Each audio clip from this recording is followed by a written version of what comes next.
I'm just assuming that you're putting in keywords in the hopes that someone will find your stupid review online. That's the only reason I can guess that you're making these analogies that flat out don't work.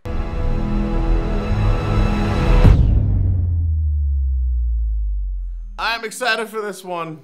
There's gonna be some social justice-y stuff to make fun of in this one, for sure. We got Victoria Alexander, who wrote a review on Black Panther. I have not read this before. I'm excited to see what she has to say. She kind of looks like, I'm looking at her over here. Sorry if it looks like I'm, you know, looking over there. She looks like if Demi Moore and Anna Faris had a baby and then, like, punched it a few times. That was really fucking mean. Alright, let's see what she has to say. I thought that was mean. I started that mean. Bloated with every trope in the genre. Too long running time. Lack of investment in the villains, and Jon Snow dies not once, but twice. Was that like a clever quip? Or did you forget what you were doing? Because of all of the meth. That's what it is. You were right. She does kind of look like she did a few tokes of the wrong stuff. Like someone laced her, you know, Corbell with something that shouldn't have been in it. I'm assuming it's Corbell. So far, I don't know where you're going with this because, you know, I don't even understand that joke. With the hashtag Oscars So White controversy and the lack of diversity in mainstream movies and TV being recognized and addressed, it's risky to criticize Black Panther. I can't disagree with that. But I don't even think it's risky because of that. I think it's risky because most people liked it. That seems like a better assessment. Like, if you're sitting in a theater and everyone's laughing and you walk out like, that wasn't fucking funny, I feel like people are allowed to say it's funny because they all laughed and thought it was funny. If there was silence, you can walk out and be like, that wasn't fucking funny. Unless you're like alone. Then it's just sad, I guess. For both the movie and you, because you couldn't find someone to go to a movie with you. Oh well. The New York Times headline was, "Why Black Panther is a defining moment for Black America." Might well be a true statement, but is it a good movie? I mean, that's not what the article was about. So like, you shouldn't expect that article to answer that. The article was about how it was a defining moment for Black America, not how it was a good movie. If it said, why Black Panther was good and stuff, then yeah, you can be upset that the content was about whether or not it was a step forward for Black actors. Also, New York Times, if you are listening, could you please add stuff into all of your titles from now on, because I'd probably read your stuff. I won't buy the paper, but I'll find it online, because who the fuck reads papers? Who the fuck reads? I'll watch your YouTube video. A big budgeted studio film about a Black action superhero with a nearly all-Black cast is a huge step forward. However, I owe it to my readers to give my honest opinion about Black Panther. I am not intimidated by fear of being called a racist because I did not like Black Panther. Well, you're in luck. I don't plan on calling you a racist unless you say something racist. I'm probably just gonna pick apart all of the stupid crap that you say about this movie. Because I don't actually expect you to be racist, I expect you to be dumb. I love Africa. Good move. Good move. Some of my best friends are the continent of Africa. Maybe don't start a sentence with that. Maybe don't make that an entire sentence by itself. Maybe don't start a paragraph that way. In fact, why not? How did you, do you not edit? Like, did no one read this and go, maybe don't put the love Africa part in there? Especially like right after the, I'm not scared of people thinking I'm racist.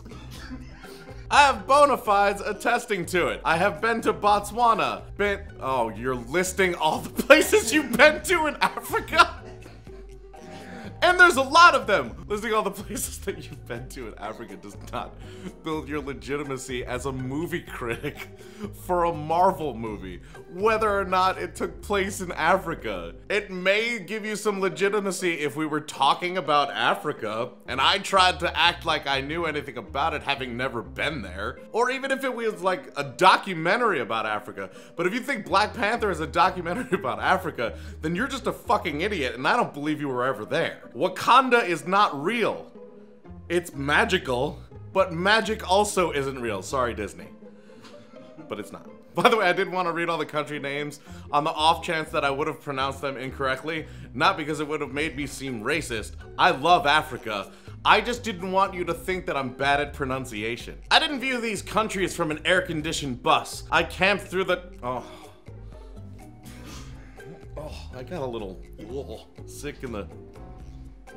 I just decided I wanted to skip the you stroking your own cooter about having been to Africa part and just get to the actual movie review. And yes, I said stroking your own cooter, because that's funny.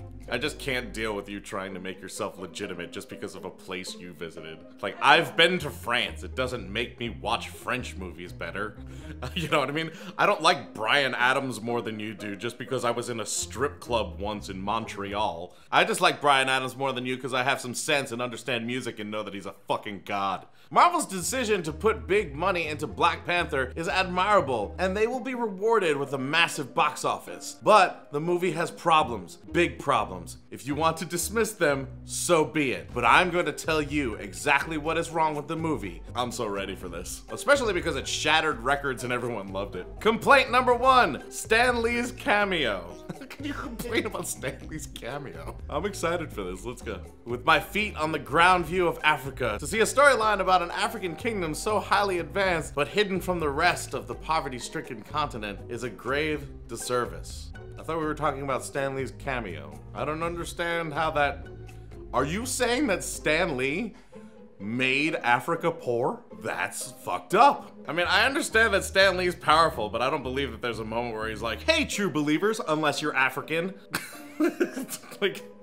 Alright, let's see if we get to number 2. The Wakandas have mined a substance called vibranium. I assume, recalling the history of finding diamonds in Africa, they want to keep it for themselves and not Jeff Bezos. I get it. I, again, feel like we're never gonna get back to the Stan Lee thing, and I don't know how that happened, but I guess I have to move forward. Stupid joke, by the way. T'Challa's former girlfriend, Nakia, Lupita Nyong'o, has no intention of being his queen. She's too much of a feminist. If his ex-girlfriend isn't impressed with him, should we? That's a really bad sentence, alright? I know what you mean, though. Who started the concept of hereditary rule? That's not why she didn't want to be queen. It wasn't a feminist thing. She felt her responsibilities were elsewhere.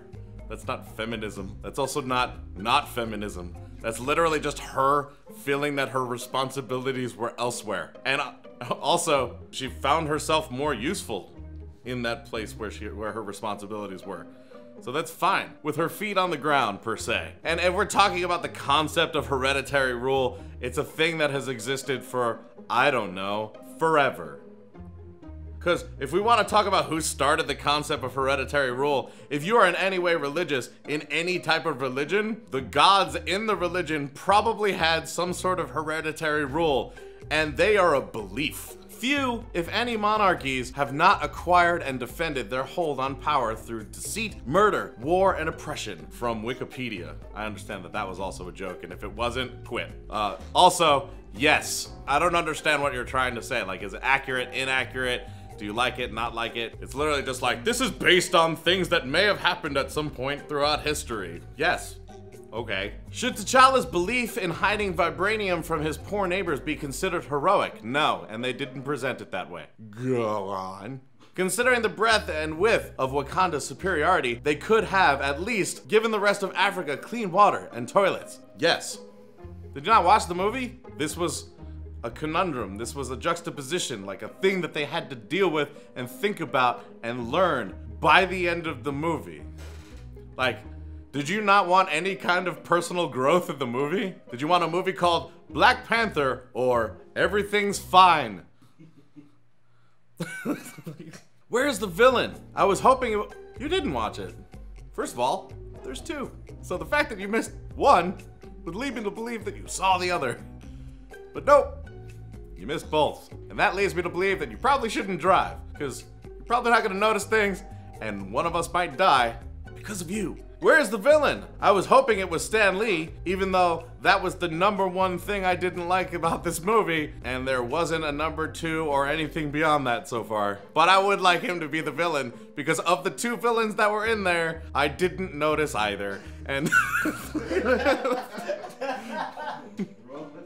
but Black Panther's director and co-writer Ryan Coogler, with Joe Robert Cole, brought back Claw, a villain. You did notice the villain. Well done. It's really funny. You're like the opposite of Dory. It's like you can't remember something that just happened, but you can remember something that happened a while ago. It's like, now that I do think about it, which leads me to believe that you didn't edit this, because one, you didn't think to like cut out the I Love Africa part, or the number one because it never led to a two, or the fact that you missed that there were villains in this. All right.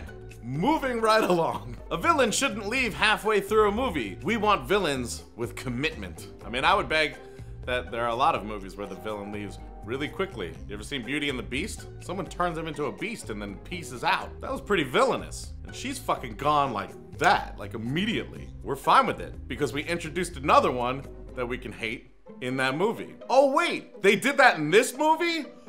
Weird. If Claw cannot get his hands on kryptonite, I'm in the wrong universe. The next villain to ruin T'Challa's reign is Eric Killmonger, Michael B. Jordan. The Black Panther is a quasi-deity. T'Challa can just think his suit on. Somehow, in the grand finale flying through the air bout with Killmonger, Killmonger also dons a similar suit, but in a different color. How did that happen? How did you miss that? Did you not notice the scientist who made the suits? It's pretty simple. It's like, why is Iron Man in metal now? That's weird. Yeah, because he made a metal suit for like 90% of the movie. And then he's in it. And then asking, was Shuri working both sides? No. Everyone was being loyal to the person who was king as best as they kind of could because they didn't want to die. Agent Rust demanded his place in the finale, so Shuri lets him pilot Wakanda's newest purchase, a V4XD ski speeder from The Last Jedi. Man, you are just pulling references. I'm just assuming that you're putting in keywords in the hopes that someone will find your stupid review online. That's the only reason I can guess that you're making these analogies that flat out don't work. So the filmmakers unnecessarily threw in a flying craft special effects scene just like in Star Wars. One, because Star Wars is the only film franchise that has spaceships. Two, oh, there is no two. Two, Stan Lee's stupid. Yeah. The only thing that did not make it into Black Panther was an appearance by Thor. That's the only thing? Really? That fucking fish from Shape of Water didn't show up. I feel like a lot of things didn't show up. There was an extreme lack of Kevin Spacey. I hear he likes Africa.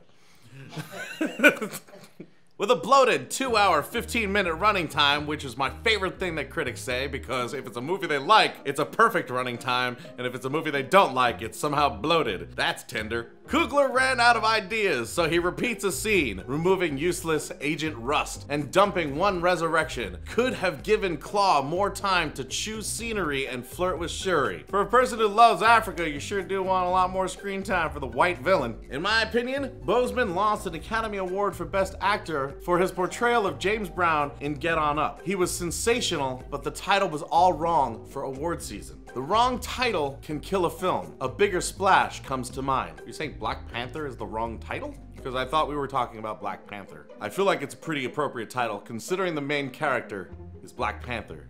But yeah, I don't know. Coogler had his hands full with co-writing and directing this big budgeted film. The reported budget was $200 million. There wasn't much time for directing, and the actors and actresses make faces and are incapable of directing themselves. They make faces. That's just like complete disrespect for someone working. That's all that is. That's like having like a 3 Michelin star chef and just being like, he's just moving his arms around. Not like he's an amazing chef or like he does a thing that I don't know, I can't do. Maybe you should revere people for things that they do well that you fucking can't. Mostly, Nyong'o, Gurira, Whitaker, and Freeman made exaggerated faces in front of a green screen. Is that really how you just ended this review? I'm sorry, I'm a little blown away by you being able to enter a review like that. Also, it's kind of weird that when it's like an exaggerated face, because there are situations where like fucked up rhinos are running at people and stuff, and I feel like it's not an exaggeration if you're like, shit, or what, you know, like, I feel like there aren't situations where like, if it's super intense and something that none of us have ever experienced, because I don't know, it's fake as shit. We can't say exaggerated. It probably should be exaggerated. Also, have you ever read a comic? Like the most exaggerated thing in the world? No? No? You don't really watch movies either? No? And for some reason you feel the need to make reviews? Yeah? Alright. Thanks. I guess have another drink. Man, that was awful! That was one of the worst reviews I've ever read. It didn't even come off racist, like I said. It just came off like a person who is just dumb. Just really incapable of even writing or rereading what they wrote. It was unbelievable. Did you like Black Panther? Does this review make you mad? Let us know down in the comments, because I'm really curious, because that actually hurt my spleen, and I don't even know where my spleen is. We'd love to hear what you think, and if it's your first time here, make sure you hit the subscribe button, and until we see you next time, geek out and game on.